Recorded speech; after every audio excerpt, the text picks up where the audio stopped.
Hello, a warm welcome to this UCL lunch hour lecture on why Jahmelia can't read or write, government failures and the reading wars.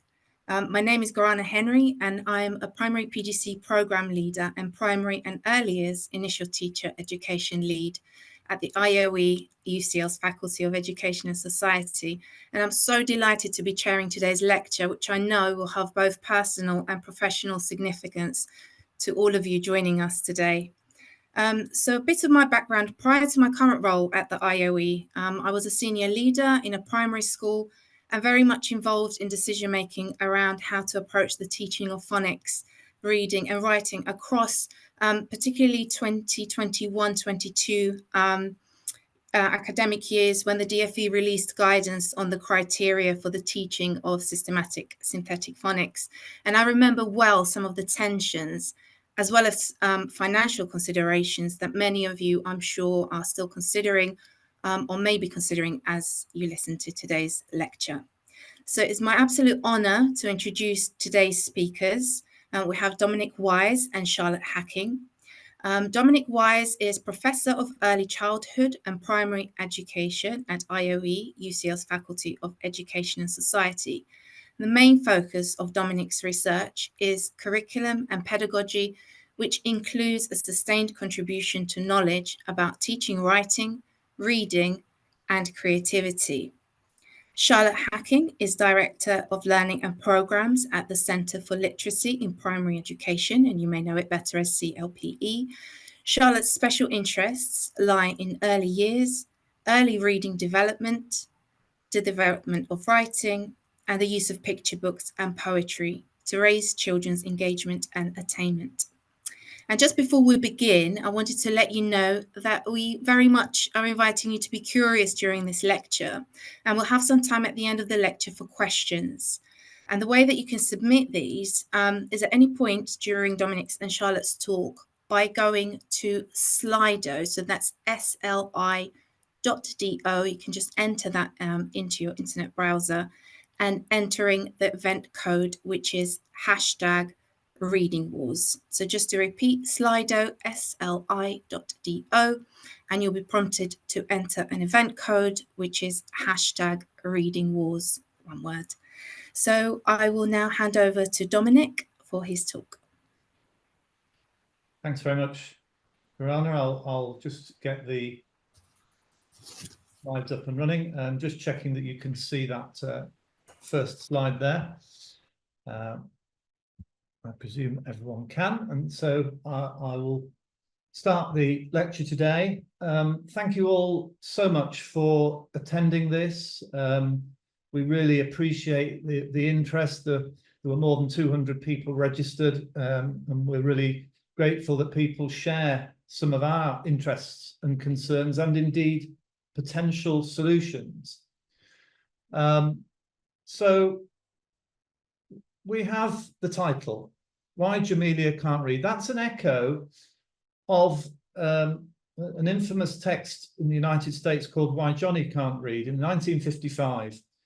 And it caused considerable reaction and a lurch towards, yes, systematic phonics or synthetic phonics. And the complaint being that not enough phonics was being done. So I'm not going to say much today about history of these kind of debates. I have done that in other publications, but it's worth remembering that, I think, for lots of people, perhaps particularly our new political leaders in the future.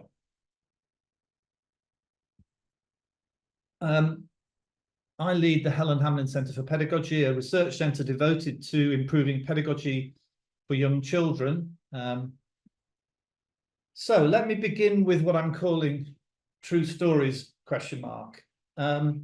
As you can see, I have a quote here from a recent talk by Rishi Sunak, saying that kids in England are the best readers in the Western world, and saying that his party and his government changed how we teach our kids, and all of that has worked. And this is linked to a report from one of these international comparative studies called PEARLS.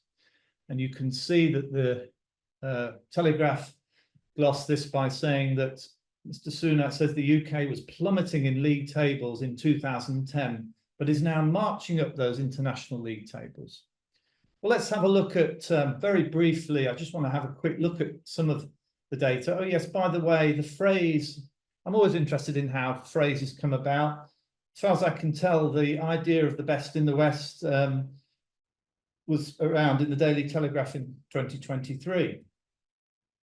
So this particular graph, I'm not going to go into detail on this one because I've got another one which removes that cliff edge. And that cliff edge is COVID, the effects of the COVID-19 pandemic. It really looks dramatic. And of course, there's a clear example of how when education is disrupted, it really does have an impact on children and young people. But let's look at just a little bit more detail on this briefly. You remember the claim that, you know, England is at the top of the charts, as it were. Well, if we start to look more carefully, I mean, the obvious thing straight away is that there are at least 2 countries or regions higher, and this is just pearls. I'm going to come to PISA in a moment. You can see Ireland actually has the highest score in the PISA ranking. Northern Ireland's there. Another interesting phenomenon here is the way that Australia climbed between 2011 and 2016. Subsequently has lurched towards synthetic phonics, actually, following a visit from Nick Gibb MP. We cover that in our book. But actually identifying which policies may have influenced these trends is really complicated. Let me just turn now to PISA. I tend to regard PISA as perhaps more important than pearls because this is when pupils are tested when they're 15, they're age 15. And so you've got a longer longitudinal element. We have many more years of data collection or periods of data collection to consider. And now again, you can see that England is clustered in the lower end of the countries that I've chosen to focus on today. And indeed, right at the top there is Canada. And Canada and then Ireland. And they're 2 countries that I might make more reference to in the talk. But for now, important to say that they're, you know, just in basic terms, that they are scoring higher than England. So any claims about England's performance must be carefully weighed up against what other comparable regions and countries are doing. And a thing that was not mentioned in any of the media reporting, I commented this on the 3-series IOE blog post I did all about the reaction to the PIRLS 2021 scores. Well, rather importantly, PIRLS also surveys how much pupils like reading. And you can see here I've drawn out some of the percentages. And England's pupils rank 42nd out of 65. 65 is the total number of countries where pupils were surveyed for their interest in reading, their motivation for reading. And I think it's certainly true to say that nearly everyone who cares about children and their reading really wants them to be motivated. I have an important statistic to add later in terms of motivation when I show you our new model. Continuing my theme of true stories, a different minister quoting this time, this was indeed Nick Gibb MP, who said, "Our obsession with phonics has worked." That's you know, an obsession is something that obviously carries with it not necessarily positive connotations. Okay, so let's see what does obsession look like if it becomes played out in government policies for education. So I've estimated that if we assume an hour of synthetic phonics per day, there is some debate about that, but we're going to assume that for now. That means that 15% of the whole curriculum for children in years 1 and 2, or who are between the ages of 6 and 7, 15% of their whole curriculum, not even devoted to the whole of reading, devoted to one small but important slice of reading. We also have, since 2012, the imposition of the phonics screening check, where all 6-year-olds in England are tested for whether they can read real words and also pseudo words, or what some people call nonsense words. Another aspect of what obsession looks like in education policies is this quote. Now, another new thing that's happened is that the DfE now validate, vet, and approve commercial synthetic phonics schemes. And this is a quote from the criteria. It's in a note. And actually, it turns out that this particular quote is important because worldwide, there is an idea at the moment that if you teach children what's called guessing, it's not simple guessing, by the way, that if you encourage children to guess, that's bad, and it's not informed by research, people say. And so they say what they should focus on first and foremost is the phonemes and the letters. Now, we can find lots of research that shows that that is not appropriate. I'm only citing one study today, actually seminal work, I think in about 1990. And Cunningham did an experimental trial where she directly compared what happens if you encourage children to use what we call semantic clues or cues, and also things like grammar when they're trying to work out a word they're not sure of. And in fact, it was shown that it was more effective. So if you encourage children to guess, like intelligently guess, it's better than the quote from the policy suggests. And in our book, we identify 7 major policy levers that have been used and that we say is part of this obsession.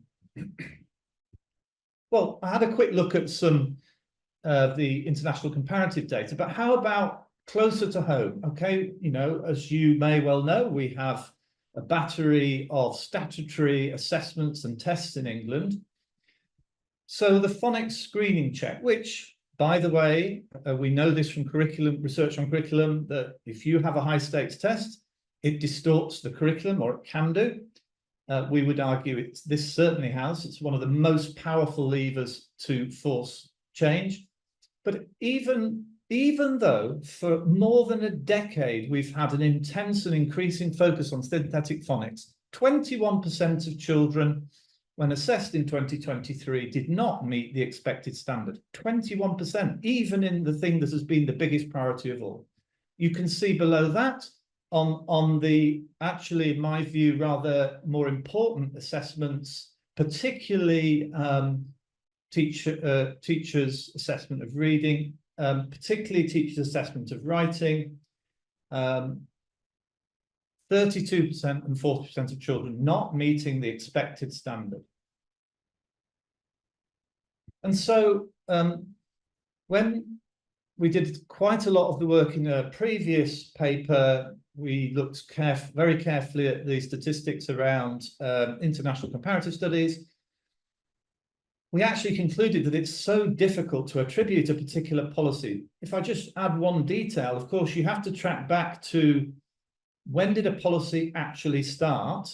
And then you also need to know, you need to, I think, assess it before it's been in place for a very long time, because there are effects that happen related to teaching to the test. Knowing when a policy is actually embedded is not straightforward. And so for lots and lots of reasons, and indeed lots of statistical reasons around looking at the PIRLS and PISA reports, we concluded that actually what we really need to pay attention to is, you know, what does the most robust research say about the best ways to teach reading and writing, as I will emphasize more and more.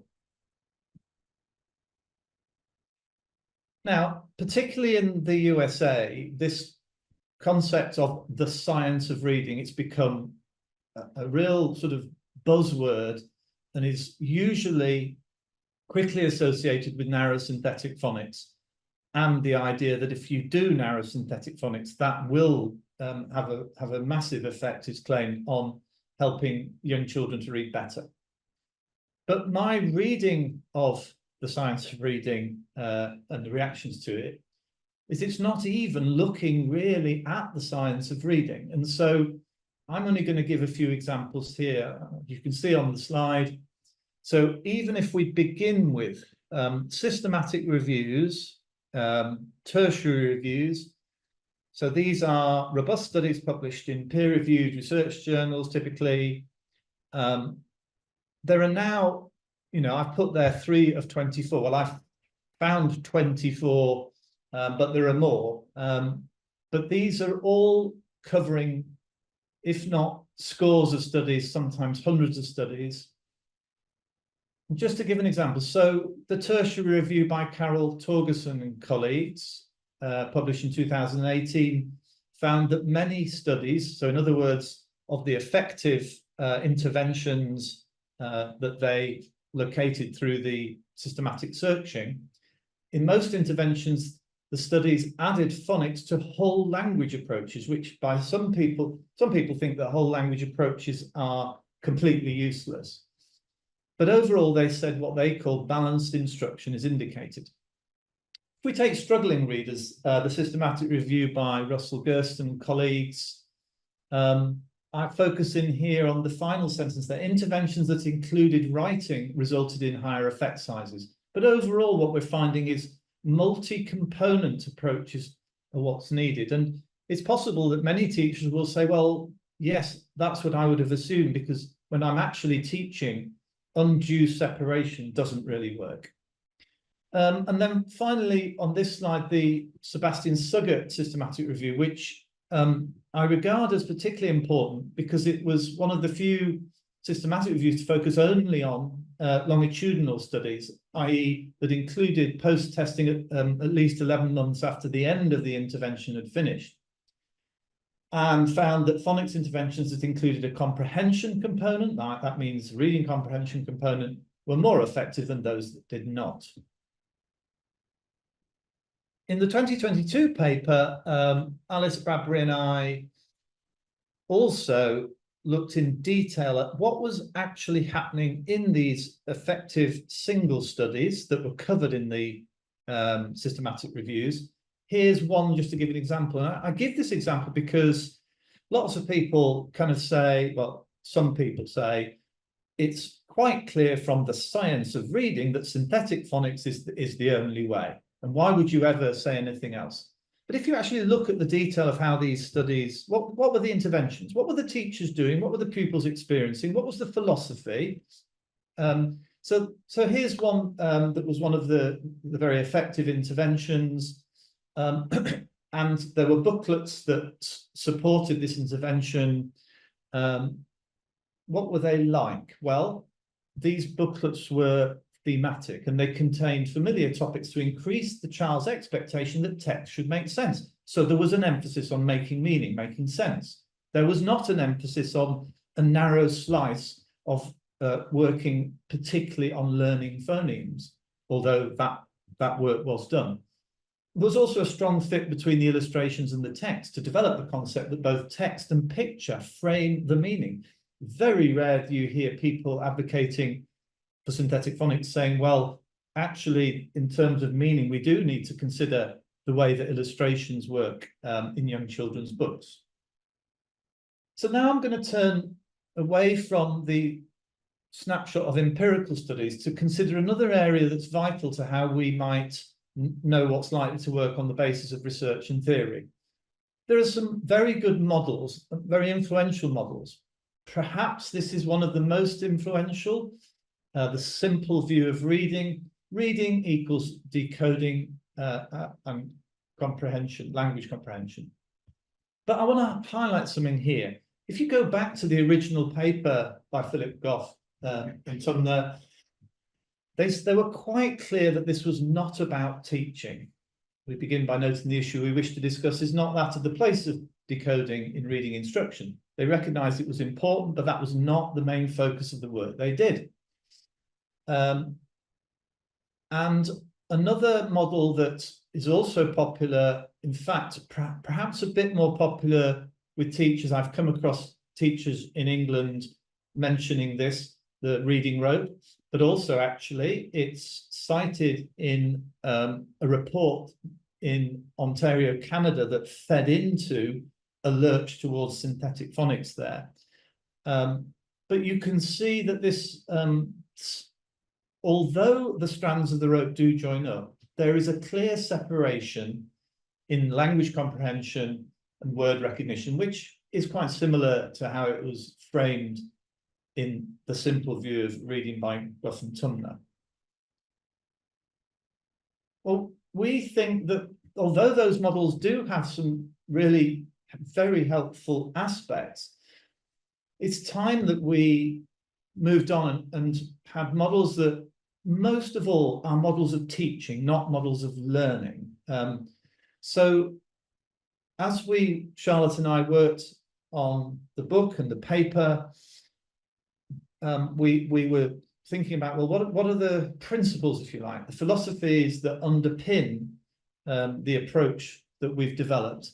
And eventually we created this new model, including its visual representation as perhaps the most human of things, the DNA.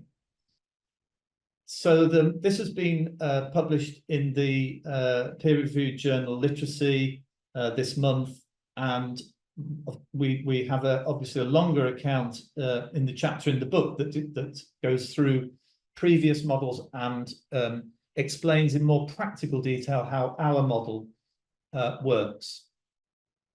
I'm just going to give you a flavour, if I can, of why we think it's important. So what's important is the fact that the child, we begin with the child and their language or languages. And that's not some sort of, simple progressivism. This is about genuinely thinking, each child is bringing something unique to the learning environment. And as teachers, we do need to understand as much as we can and tailor our teaching to support each individual child as best we can. Another key surrounding function of our model is the environment that children are brought up in, that they experience, but particularly texts. And texts exist in many, many forms, including the debates around digital texts, including texts in the environment and food packaging, you name it, but also, of course, books. And the other thing about our models, it's not just about reading. Most of the influential models that we track in the book have been either about reading or about writing, but we've found that the evidence has simply grown and grown, that if you want to teach children to read effectively, then you need to include writing and vice versa. And this is just two. We've found, I think it's 4 systematic reviews. I think Steve Graham was involved in all of them. He's done incredible work on what works in the teaching of writing. But, we need models that account for both reading and writing. So let's look at some of the details. So right in the heart of the model, in the heart of our theory is the task of making meaning. But perhaps even more important than that is, are we motivating children to read? Not for the future, from the beginning. Do we engage them? Do we try and motivate them? And how do we do that? Now, why should we do that? Well, this seminal study from 1984 has that alarming statistic that the least motivated children might read on average 100,000 words per year, whereas children with average motivation might read 1 million words per year. Now, you probably are aware of this concept of the Matthew effect, or the rich get richer type thing applied to reading. It really does. Motivation isn't just some nice add-on. It really, really matters, and you'll get better outcomes if you do it. Phonological awareness is massively important, and it's the foundation for even beginning to teach phonics. We've known about this for a long time. Usha Goswami and Peter Bryant's seminal work about the importance of larger units preceding understanding of smaller units. And indeed, for phonological awareness, needs to be a whole language environment. So now you see, finally in the model, we do actually get to the importance of phonemes, letters, morphemes.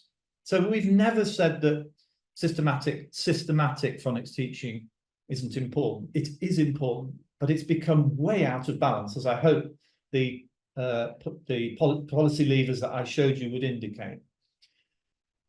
So I've posed a little question there. If it was, if we had interaction, I might pause and I sometimes get people to guess,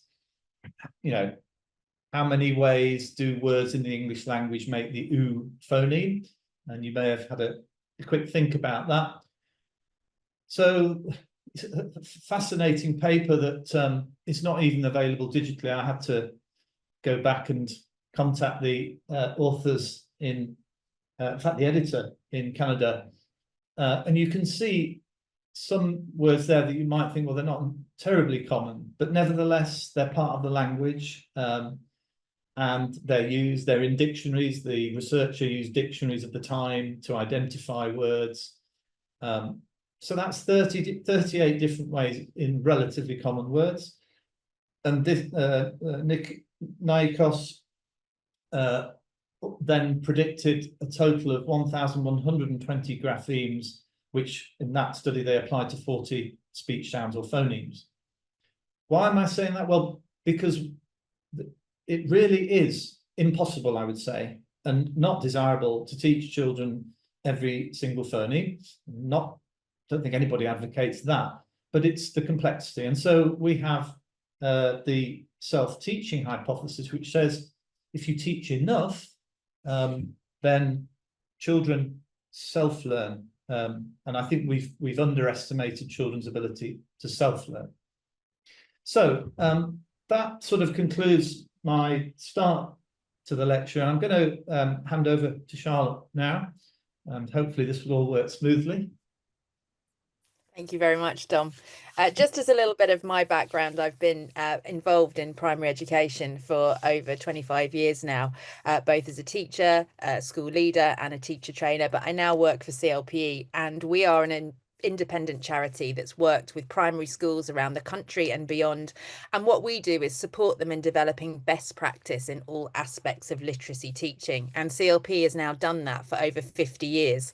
At the heart of our centre in London, which you can see on the screen here, is a library of over 23,000 children's books. And that's because quality literature lies at the heart of our research programmes, our professional development programmes for teachers, and the extensive suite of resources, including online resources that we provide for schools. And that's because at CLP, we're really keen advocates of making the best quality children's books an integral part of the primary experience and provision. And that is really also what lies at the heart of our balanced approach, and what I've been bringing in terms of that from CLPE's extensive research base. And that lies at the double helix model. Reading and writing are really focused on the search for and the communication of meaning, and it's fostered by the motivation of rich texts that are written by the best children's authors, illustrators and poets.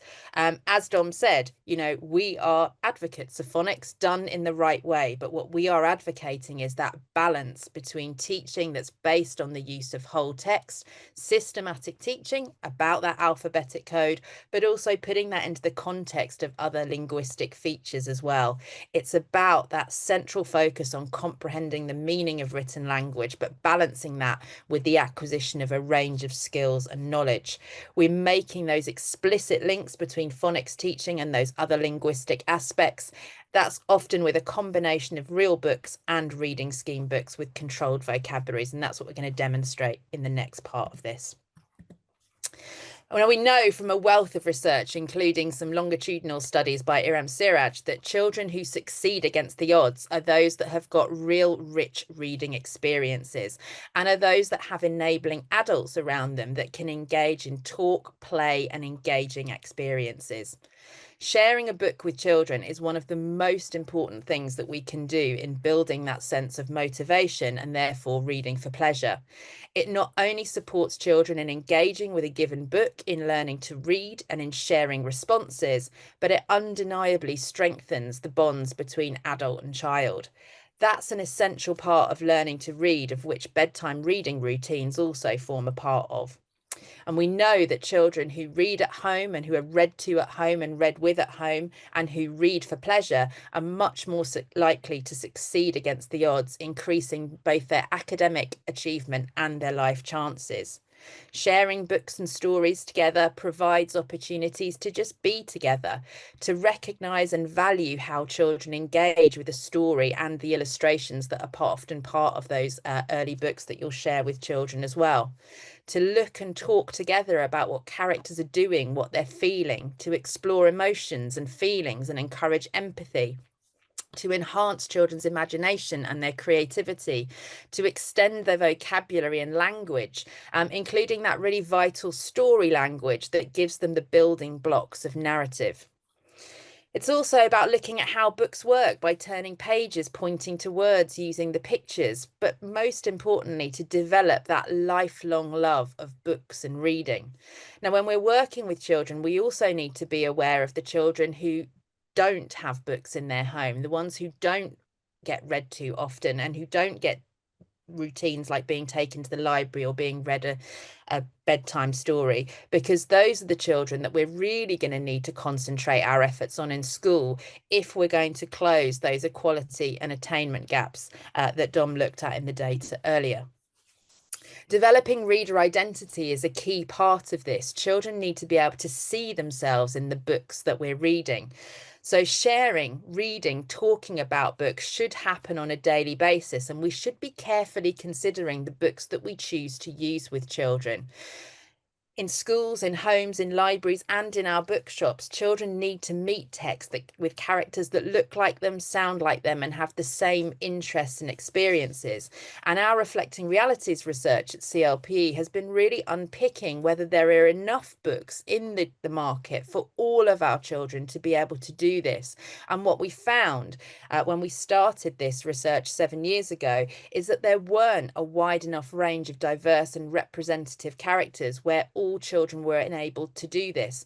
What we've seen over the course of the 7 years is that real shift in the publishing industry with better output and better text that allow our children to be seen in literature and to see themselves. Now, the books in which we provide for our children in their most formative years should be those texts that allow them to see that literacy and literature is a place and a space for anyone, that there's no language, no cultural, no class hierarchy, and that everybody's experiences, interests, and contexts are valid as others. The unique connections that children make with their favourite books, rhymes and songs, the ones that they really take to heart and want to read and enjoy over and over again, are really formative in their attitudes and engagement with reading, but also their motivation later for writing as well. And that's why reading aloud to and reading with children is key, and why that bedtime story cycle is a crucial experience for children.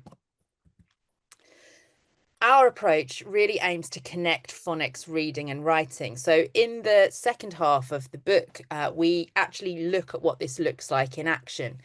We talk about the time spent on phonics. We think no more than 30 minutes a day for phonics lessons, but they're not just phonics lessons. They are lessons that incorporate whole literacy teaching, where we're introducing real books, we're connecting children with texts, we're teaching those key word reading skills and strategies, including the letter phoneme correspondences and the skills of segmenting and blending.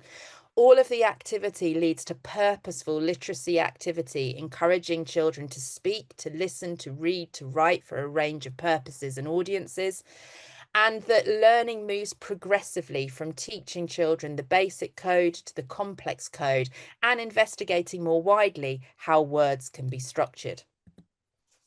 So sessions are carefully planned around real books that allow children's knowledge about phonics, language, reading and writing to build progressively. And in the programme of phonics teaching, children will be moving from learning that letters represent sounds, as you can see here, And in the next example, that sometimes more than one letter can represent a single sound. And in the final example that we see here, that there are multiple ways of representing a single sound using a variety of letter combinations. And also that some of these letters can represent different sounds when they're seen in different words. Now, planning that cohesive teaching of phonics, language, reading and writing through these real books has the potential to effectively bring to children a really clear understanding of what being literate entails. That exposure to book language provides opportunities to experience words and sentences that are rarely encountered in conversations.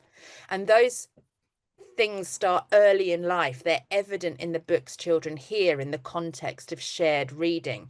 From infancy onwards, children need to have the ability to learn from that kind of input. That establishes the foundations for more advanced language development as well as literacy, and also counteracts those the distribution of attainment that will become evident in their adult life. Now, in sessions based around quality texts such as these, language is going to underpin children's reading and writing. Reading is geared to foster their writing, but also writing supports the development of children's reading, particularly when they're reading their own writing back to themselves. The teaching of knowledge and skills is really carefully balanced with fostering engagement and motivation, and activities are going to be planned in the wider provision that stimulate talk, play and imagination and enrich children's language and literacy. Could we just go back to the last slide, please, Dom? Sorry. I'm just going to read the first page of Stanley Stick by Neil Layton and John Hegley to you now, which reads, Stanley stands on Stockport Station with his stick. Stanley always carries his stick with him. Now, obviously here, there is a focus on the phoneme S represented by the letter S. The rich language of a poet, John Hegley, who's written this, focuses on the tunes of alliterative language and allows for that. But this text also centres around a very real and everyday experience that any child can easily relate to. A child having a special stick and engaging in imaginary play and real-world experience with it. We can gain a picture of children's prior learning and experiences. We might ask them who's been on a train before, where were they going, who were they going with, have they ever been to Stockport like Stanley is, do they know where it is, do they know anyone who lives there?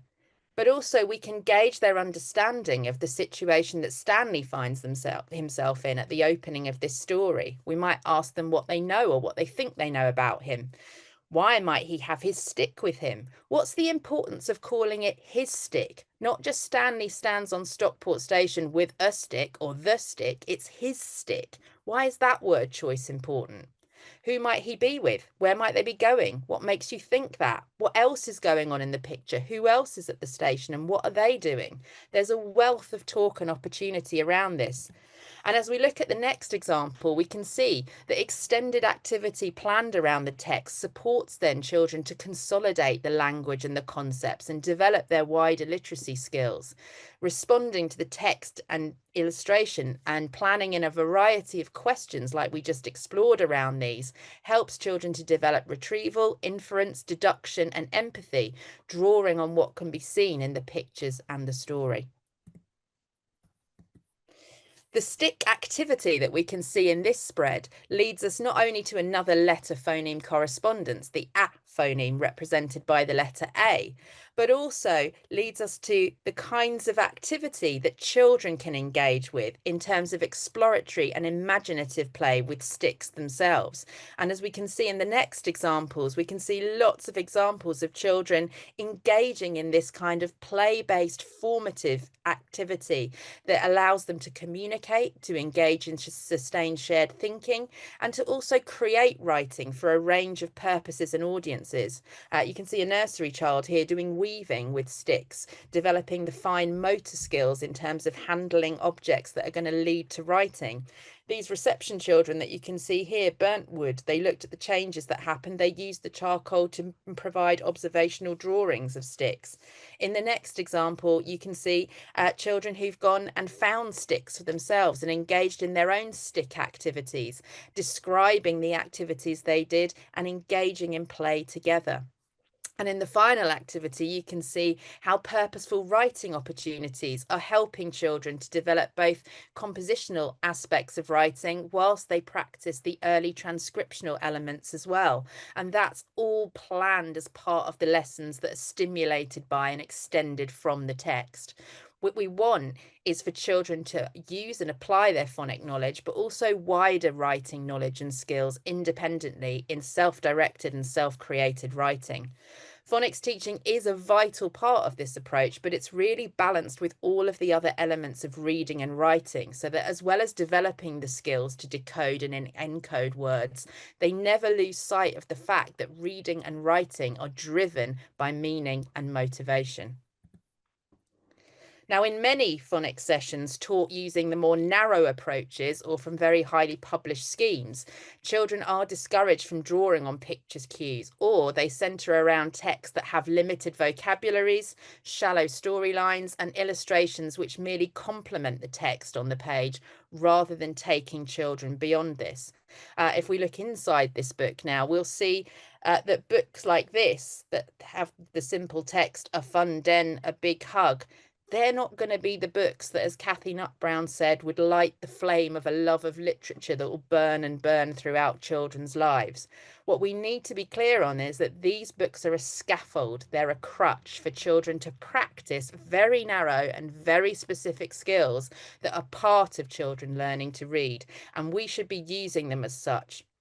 We can draw on these around the high quality text like Stanley's Stick for specific children who need to practice more discreetly letter phoneme recognition and the skills of blending and segmenting. And as much as we can, if we can provide texts like this that extend on and build ideas around the text, for example, using sticks here to build a fun den together, will bring that language together, but in a very fine and practiced way for children who specifically need it.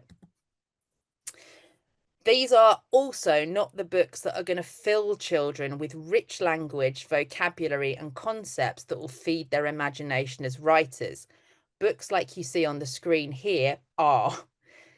The other word that I think we're hearing a lot about at the moment is oracy. We've got this now perceived concern around children's language and ability to articulate and communicate effectively. And one of the questions I also think we need to be asking ourselves at this time is, do we have adequate time in an overstuffed curriculum with more directed teaching than ever to plan for talk to happen, to model how to talk for different purposes and audiences, to draw on resources and use approaches that develop children's language, critical and creative thinking, and to ensure that talk is both a process for and a product for learning.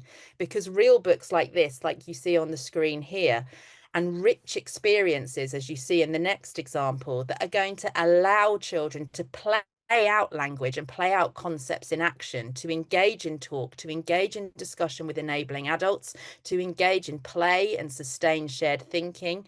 They will do this, and they will empower children with the language, the ideas, and the motivation to write for themselves in a range of different contexts, for a range of different purposes, and a range of different audiences in a range of forms. You can see Molly and Matilda here are able to use and apply that phonic knowledge in action, writing things that can be read unmediated by an adult, drawing on the rich language and rich experiences. They're not limiting themselves to phonetically decodable sentences that they could write accurately. They're going beyond that. They're drawing on their phonic knowledge to write the things that they really want to write, to communicate what they've learned about frogs to an audience of their own. So to draw this together, what we need to be successful are teachers who are really knowledgeable about children's literature, teachers who know how to choose and use books to be able to draw out the opportunities for phonics, reading, writing, and talk throughout a range of different reading experiences, teaching children how to use and apply reading knowledge, skills, and strategies. We need that ethos, that environment that encourages, enthuses, inspires, and excites children, but also that values reading and writing and values children's ability to read and write. We've got to have that drive to create the community of readers and writers with opportunities to share our responses, our opinions, our motivations. And we have to have access to the high quality texts such as those we've seen today, the ones that have the depth and interest in story, character, illustration, vocabulary, structure and subject matter. A read aloud programme is a really important part of this. What we need to remember, as Jim Trelease draws on in his Read Aloud handbook, is that children's reading comprehension doesn't catch up to their listening comprehension till about the age of 12 or 13. So throughout primary, a read aloud programme to support children's listening comprehension is crucial. We also need the opportunities to talk and discuss books and stories with the appropriate structures provided to do that, and opportunities to engage in a range of authentic contexts and purposes for writing, working with authors and illustrators to really understand the process of how we create writing in the real world. That is what our approach aims to achieve, and that's what we want to see in the early years classrooms of today. Brilliant. Thank you so much, Charlotte, as ever. Just while people gather their thoughts to pose some questions, and Garana, I think you're going to help us with this. Just a few of the things that are going on in relation to the book, the paper, the work we've done, our approach. We're incredibly grateful that organisations around the world are reaching out to us and inviting us to speak online. I've highlighted in the middle there the 2nd of July event, where we will do the, I say formal book launch, but it'll be both formal and informal, preceded by a webinar, which we've got 7 different speakers, I think, altogether. We've got people from the USA, Australia, Canada, New Zealand, and of course Charlotte and I will launch the book. So I'm afraid we already have a waiting list. It kind of people took up the opportunity very quickly, which is fantastic.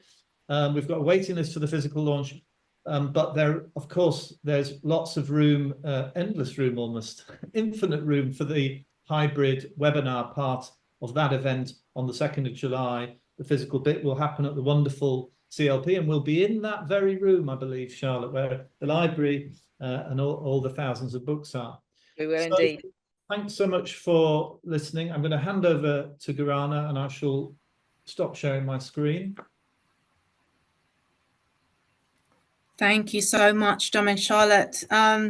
Gosh, what you're providing us with is really just rich. I think we've got the theory and a new model of teaching, but crucially, we've also got the practical, the practice. You know, what does it look like in practice? And Charlotte, it was really lovely just to kind of see how rich those texts are and how this kind of the stimuli that get pulled through into you know, all areas of the curriculum. And what's coming through really strongly are 3 things for me: balance, meaning, and motivation. You know, both of you talked about them, and just seeing kind of how the text translate into children's learning is quite special. So you're building on the analysis of a range of models, you're systematically connecting the individual components, and you're presenting us with a rationale for new pedagogy, which is quite exciting. So I'm going to go to some questions now.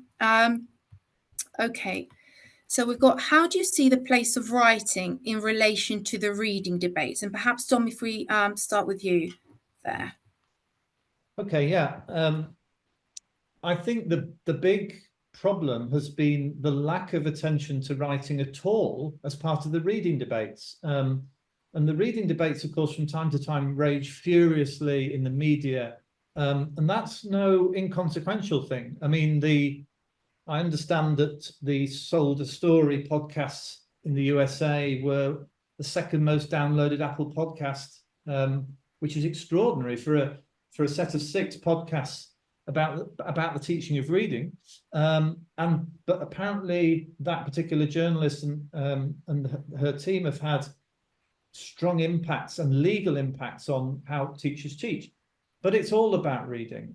And so, number one, we need just much more attention to writing generally, but also, as we said, you know, and we gave examples, there's very solid research evidence showing that you need to, in order to improve reading, you need to systematically plan for writing as part of the reading teaching, and vice versa. So that would be my opening remark on that one. Brilliant, thank you. Charlotte, anything to add, or shall I move on? I absolutely agree with that, and it's a kind of, it's a misplaced thing, just looking at one thing discreetly. I think one of the worst things that came in the aftermath of the Rose Review was this idea of a discrete phonics session, because phonics is anything but discrete. It's part of reading, but it's part of writing as well. And children, particularly in the early years, learn much about their reading skills through the writing that they create and want to read back for themselves. They're really invested in what they've self-produced, and that teaches them much about how to interrelate those skills. And that's why the double helix model has been so important for us, showing the interrelation of that. And it carries on as children grow. I mean, much of the research at CLPE is grounded on The Reader and the Writer by Val Cork and Myra Bars, and understanding that the lessons that we learn from our writing come from our reading, but also that, again, writing, the ideas that we have about writing can feed back into our reading and our idea of reader response as well. Thank you so much. Just moving on from that, if schools are thinking about adjusting their practices for teaching reading and writing, what are some of the important things to do first? And Charlotte, if I might come to you with this as well, and because I know that CLPE kind of does have a range of sort of CPD opportunities as well, which is, you know, something schools will have to think about. So yeah, if schools are thinking about adjusting practices, where to start? Yeah, I mean, adjusting practices is going to take time. And let's be quite frank, we're in election season at the minute. It's going to take a shift in the assessment, it's going to take a shift in the curriculum, and it's going to take a shift in the inspection regime. At the moment, all of those things are narrowing schools towards this validated programs, very discrete, this very narrow approach. So to open this up more fully, we need a change of direction there. However, this is doable within normal practice, and we have a 2-day phonics course at the CLP that shows teachers how to do more of the use and application of those very narrow and discrete phonics skills into children's reading and writing, grounded in the high quality text that you see there. The text examples that are in the book are all drawn from the programs that we have at CLPE and are all grounded in the research around that. At the minute, you do have to play the game with the phonics sessions. We also wholeheartedly believe in the use of phonics. It's that taking it from the discrete to the contextualized, showing children that phonics is a key part of helping them to read anything they want to read and write anything they want to write. Now, I pulled out the differences between those decodable texts and the real rich text that we're talking about. Schools are going to have those decodable books in place as the crutch, as the scaffold, but we need to be looking beyond those. Who are the children who are ready to move on from that, who are ready to look at richer books in the group reading experiences and the read aloud experiences that we give them? We want those books to fill the book corners, to go home along with a scheme book or a decodable reader in a book bag for those rich homeschool experiences. It's making sure that I think you use the right words, it's breadth, it's balance, it's making learning contextualized and cohesive and driving that motivation and meaning. It's thinking about which are the books and the writing experiences that are going to motivate children, and how do we incorporate those alongside until we get the kind of review we need to be bolder. Dom, I don't know if you want to add anything to that. Well, yeah, brilliant. Just a bit about the politics. I mean, you know, we're at a point in time when the electorate will choose. We have some parties who are advocating for change in the national curriculum, and we have some parties that are not. So I think, you know, people will need to consider that carefully. But what I would like to say also is to try and reassure. I'm aware that there's some teachers sort of feel, oh no, not whole scale change yet again. We're dealing with, and they are dealing with a lot. You know, our other work in the Helen Hamlyn Centre for Pedagogy, for example, has looked into things like food banks and the tremendous social role, that additional social role that schools are playing. But actually, we advocate not revolution, evolution. And I think there are some profound but smallish changes that could be made to the existing national curriculum and some of the guidance. That's also important. that could be done over quite a considerable timescale. I want to say again, I want to advocate the approach that Ireland is taking. I mean, I do have a slight vested interest. I'm one of the 4 academic advisors to the curriculum authority there, but I genuinely feel that the way they're approaching this, they started revising their national curriculum in 2020. It had been in place since 1999, apart from a few important additions. And they are really taking their time. They're consulting seriously. It's research informed from the start, and not just the academic advisors. They commissioned a number of pieces of research. They've done an incredible panel study of young children's views about their curriculum. That's the way to go. I would say to any politician who wants to see a different way of doing things, go and talk to people in the Republic of Ireland. I think the key things as well, it's not necessarily a shift, it's giving teachers back license, and it's giving teachers back autonomy and the knowledge to be able to do those things. The CPD, Ofsted pulled out in their recent subject knowledge report that, you know, whilst teachers were very tuned into teaching phonics, no surprise there because we've had such a focus on it, they were less confident in fluency and comprehension. Well, no surprise there because we've taken that away in the way that we're saying it like Dom says, it's not seismic shifts, it's those little changes that bring back license, autonomy, and teachers having the knowledge to make those decisions for themselves about different children at different times. Yeah, I completely agree there. I think that autonomy is going to be so important in our profession as we move forward. Another question here for you. So interested to hear your views on where teaching initial and final blends should occur in the pathway of teaching the simple to the complex code. Do you want me to take that, or do you want to take that, Dom? Oh, you go ahead, Charlotte. Well, for many children, those blends, the more they practice those skills of segmenting and blending, for many children, those blends are heard naturally. They're just an extension of the listening skills that are needed to hear individual sounds in words. For some children, and I've taught children like this, they find those blends much harder to pick up. And again, that's autonomy and license to say, actually, I'm going to do some focus teaching with those children.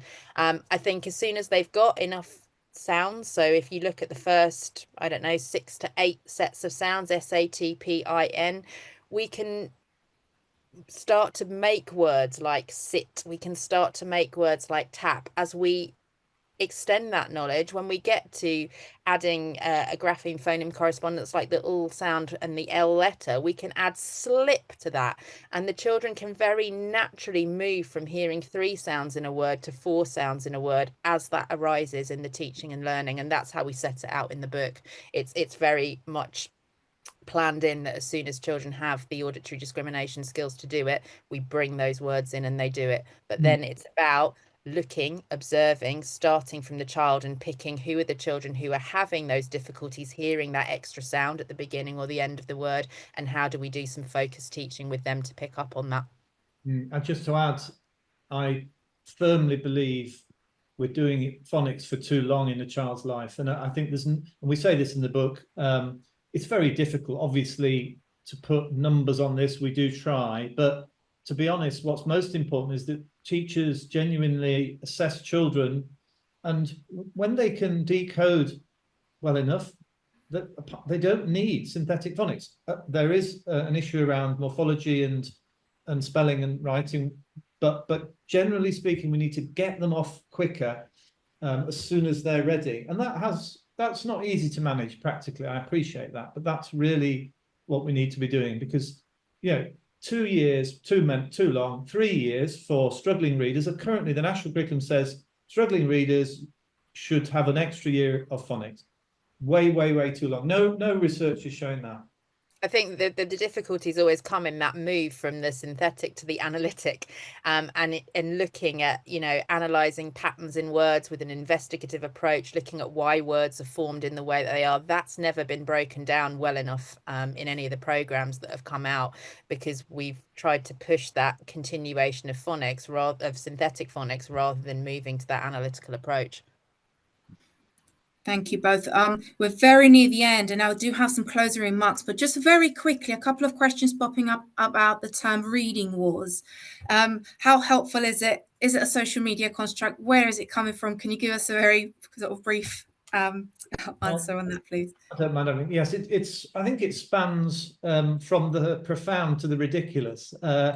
So at the heart of the reading wars are people who passionately care about young children and think they have the best way to help them learn to read. And of course, we care about that.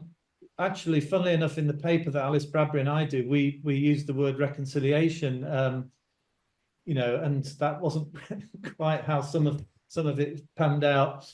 But so I think the media, though, the media have they have a responsibility, and I actually think, you know, this. Let's go back to Told a Story. I mean, I think that influence, essentially led by one very talented journalist, is disproportionate to, well, it's disproportionate democratically, but it's also not based out of a solid, balanced review of the evidence. And it's I heard another journalist say of that, well, it's not even investigative journalism, it's campaigning journalism. So I think the reading wars really are, you know, a fact of educational discourse. But of course, what we have to do is maintain a very strong, rigorous grip of what actually works. And we need to resist a lot, certainly need to be resisting some of the politics that becomes connected to the media's perception. I should also say there's some terrific media, for example, the New Scientist. We quote the New Scientist piece that was very, very balanced. There's been pieces in the TES that have been really balanced. So you have to pick your media carefully. Thank you, Dom. That's brilliant. I think what's really exciting is not only that we're connecting the dots for our children in a meaningful way, but crucially that we're for the first time placing a significant emphasis on understanding of children's life experiences in the context of teaching and reading and writing, including their interactions with their family, community, languages, and their motivation for reading. This is so important. And we're doing that through high quality children's literature, which increasingly represents the children who are accessing this literature. And, you know, again, quite crucial in their learning journeys, and the fact that this is placed at the heart of their experience of teaching at school. So the double helix of reading and writing feels like a really progressive, future-facing, creative, child-centered and balanced model, and I'm really excited to see the impact in the classroom. So thank you, Charlotte and Dom, and to our audience, thank you so much for being there with us today, and we hope that you are leaving this lecture with much food for thought. Have a great day.